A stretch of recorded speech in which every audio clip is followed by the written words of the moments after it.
İki dənə reaksiya verib, hidrogenlə azotun reaksiyası, dəm qazı ilə oksigenin. Reaksiya daxil olan maddələrin hər birinin qatlığı 3 dəfə artdığı anda reaksiyanın sürətinin dəyişməz.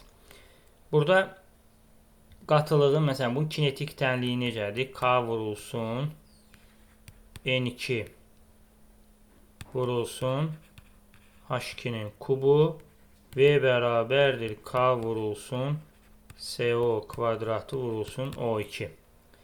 Belə bir düsturumuz var. Buradan x bərabərdir 3 dəfə artırmaq 3 vurulsun 3'ün kubu.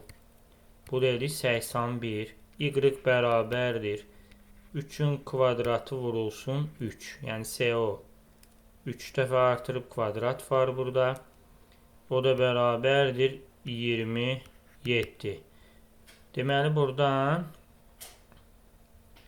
x bərabərdir 3y götürə bilərik. Çünki 27 3'e buranda 81 edir. X bərabər 3y cavabımız D variantı.